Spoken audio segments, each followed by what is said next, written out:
Okay, so I've got a bonus episode today. I'm probably going to do a few bonus episodes here going forward because I've got a lot of stuff to work through. So, since I've been working through my superpower stuff recently, let's go ahead and open up this. It's the Mcfarlane DC Superpowers Batmobile Batman action vehicle. Yeah, that's right. Look at the back there. We got Batman and Robin sitting in the car.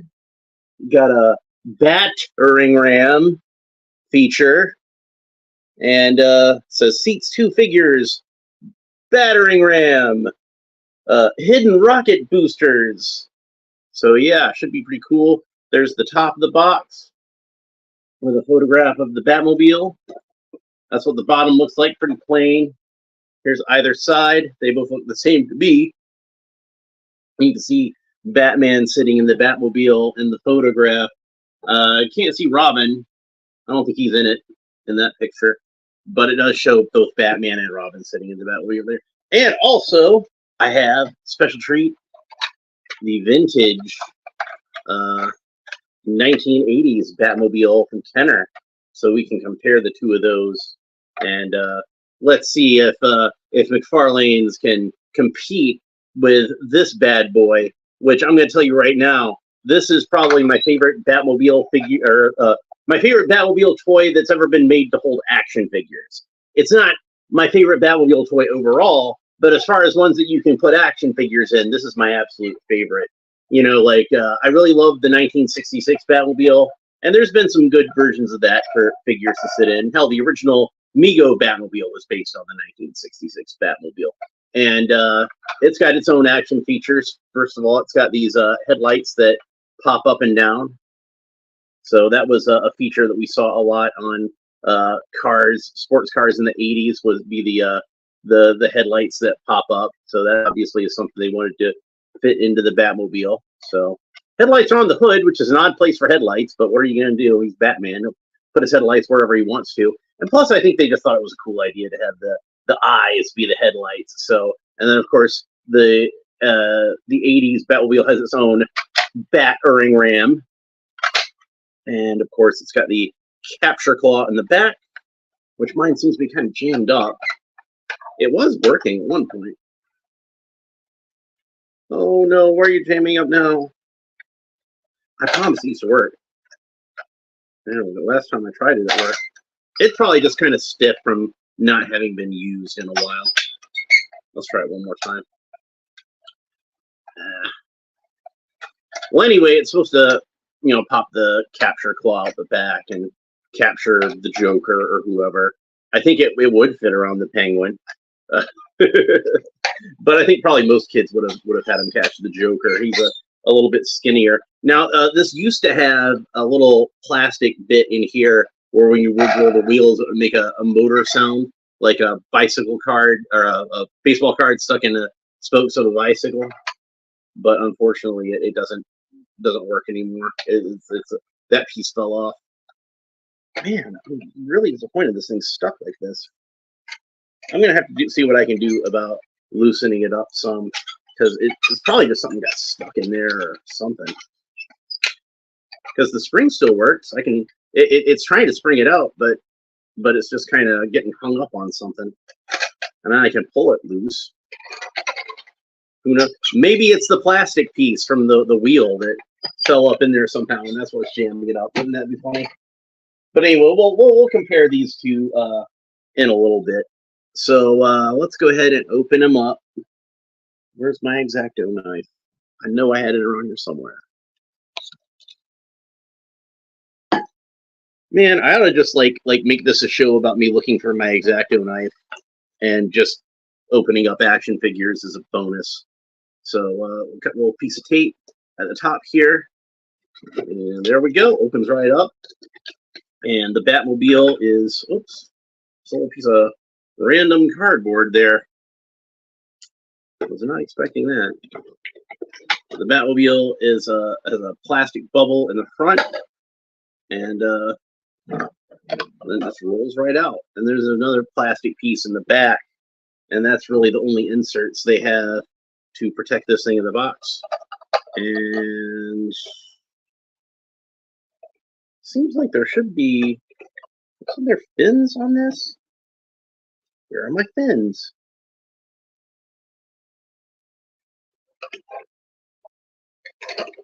Tape to the bottom or something? Please don't be missing the fins. What's a Batmobile without fins? I'll tell you what, it's a Robert Pattinson Batmobile. Screw that noise. By the way, did you guys hear that the Robert Pattinson Batman movie is delayed until October of 2026?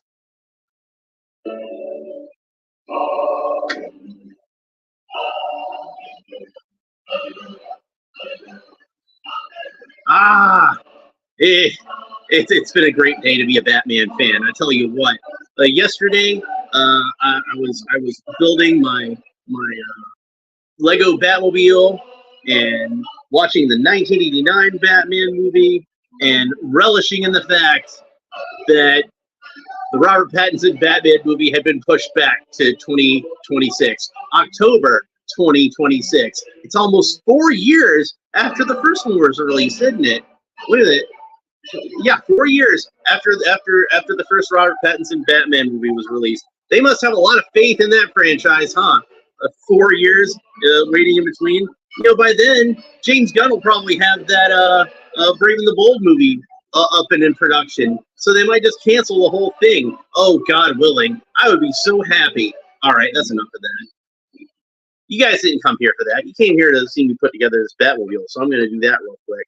So there's 2 fins on here, and they are indeed 2 different fins. One has an L on it, and one has an R on it.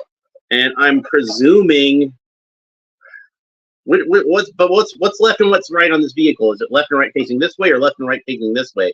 I have no idea. I do not know. So hopefully they won't. Is there anything to indicate in here? Ah, good. So there is lettering on the inside in this little slot. So this one says R and this one says L. So this is the fin that says L. Let's go ahead and clip it in there. And it does have like an actual like clip. So I'm guessing this is meant to lock in there and never be removed again. Now, I don't know. It looks to me like they're identical. And they don't like seem to point outwards or inwards one way or another. They seem to both go kind of straight up and down, like the fins themselves. So I'm not 100% sure. There's no instructions in here either that I can see. So they did put the fins in the little plastic bubble at the end, so I'm glad I looked there. So there it is. It's a pretty impressive looking Batmobile. This is an original design. This isn't like, this isn't based on the 80s Batmobile. And you can see how the colors match up pretty well. Obviously, the 80s Batmobile, she's a little older, so she's got a little bit of yellowing to her.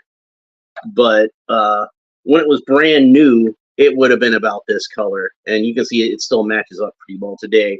And it's got the same trademark orange windshields that we see on Batman vehicles from both Kenner and from Mcfarlane. And it's got about the same amount of heft to it too. I would have figured like with a lot of modern vehicles, maybe they would have made it lighter, maybe they would have made it out of some cheaper plastic, but no, it feels about as substantial as this old Kenner Batmobile does. So that's really cool. Wheels spin freely. There's none of the motor sound effects kind of thing like I was talking about with the old one. And then there's where the trunk raises up, and we got those secret rocket boosters to come out like the Bat equivalent of NOS. This does have a ratcheting sound to it, which is kind of neat. And then you can close the trunk back over top of it for a little bit more aerodynamics.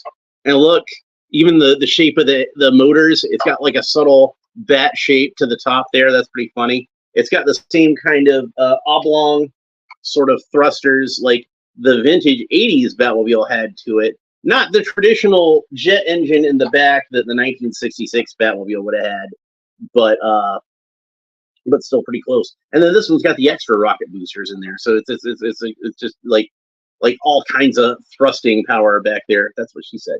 So in the you'll notice like with the old Batmobile, the vintage one, the interior is silver, and the new one, the interior is black, a very glossy black.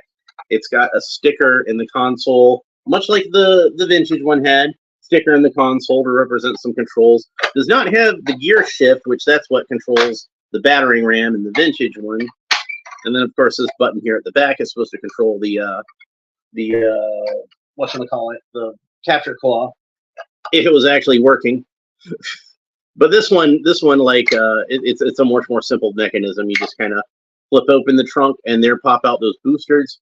And you know, there's still enough room in the trunk. You could store some things back here, like some equipment, some accessories, something like that. I don't think it's enough room to fit an entirely different figure into, but it is enough that you could fit, you know, maybe like a jetpack or something like that, if you have one that'll fit your 80s Batman. So and then you see that the bat head on the hood is a little raised. You press down on that, and that's what pops out our battering ram. So this is a pretty well designed Batmobile. And like I said, this is an original design. This isn't what the actual Kenner Batmobile looked like. They came up with their own design, but this does still have, I think, a little bit of classic comic book pedigree to it, because people who are familiar with the Silver Age Batman comics will recognize this as being very similar in shape, and with the single bubble windshield and the sportier appearance of it. This is almost like more of an update of the new look style Batmobile, the Batmobile that was introduced in 1964 when Julius Schwartz took over as editor of Batman. And he updated a lot of the Batman mythology. And the Batmobile that they designed for those comics, which was supposed to be a sporty little coupe versus the large sedan that had a little bit of a blip there. But yeah, this was it's very similar to that early 60s Batmobile. What he would have driven in the comic books in between the start of the New Look era and whenever the Batman television show gained prominence. And of course, you know, when they did that, the George Barris designed Batmobile was so popular that they felt the need to redesign the Batmobile in the comic book to more resemble that one. It wasn't an exact copy of that one, but it was pretty close. And then, of course, you know, by the 80s, this was pretty much what the Batmobile looked like in the comic book, where it still had a lot of that George Barris influence to it, but you can see that it is a very different Batmobile from that one, though. Even though it's got a similar silhouette to it, it's got the similar sort of bat fins that are integrated into the back. It's got like a similar sort of exhaust venting there, but none of it is exactly identical to it. It does have the traditional bubble windshield that one has. The grille is very similar, but it's not exactly the George Barris Batmobile, but it's pretty darn close. It's about as close as you could get in a legal sense and still calling it an original car, I think. But yeah, the Mcfarlane one, likewise, while it definitely has the feel of a classic superpowers vehicle, it does feel a little bit more modern too.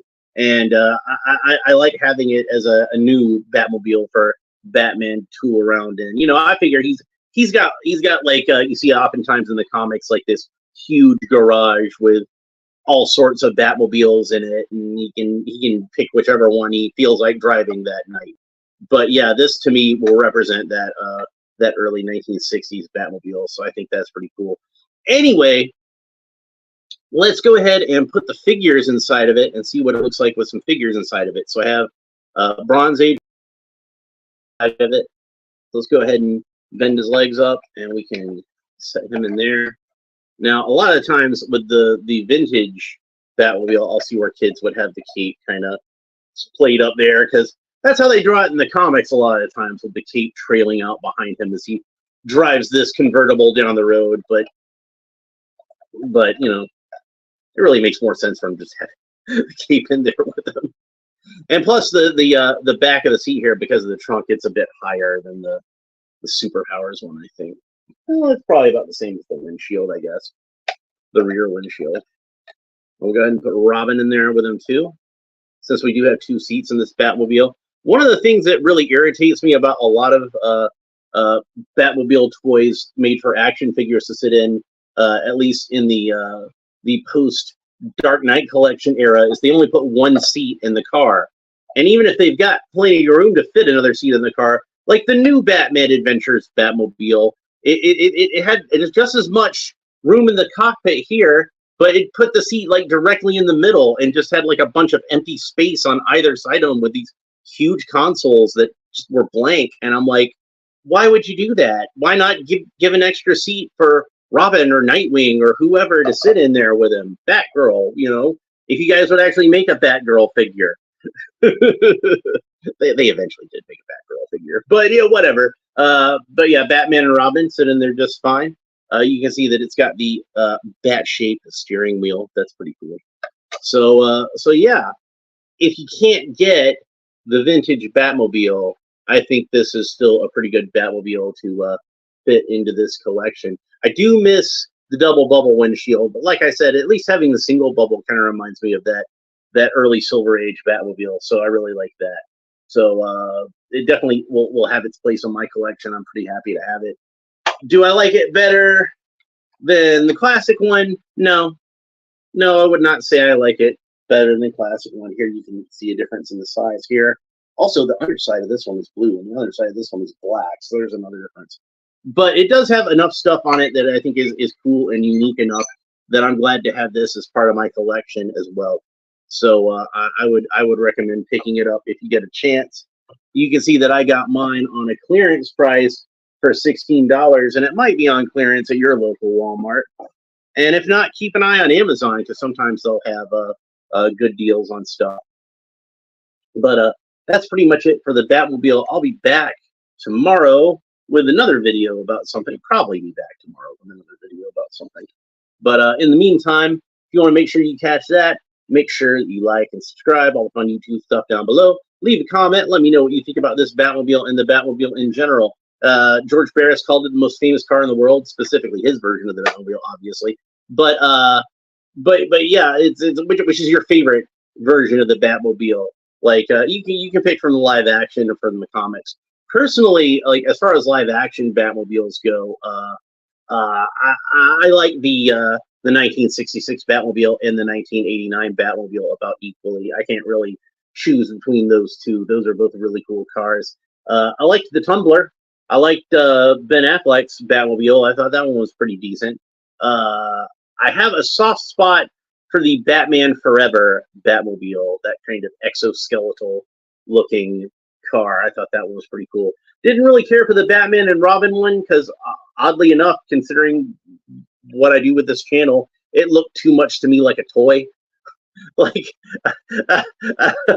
it was clearly designed to be a toy first and then a vehicle in the movie second. There's like even for a Batmobile, it's pretty impractical.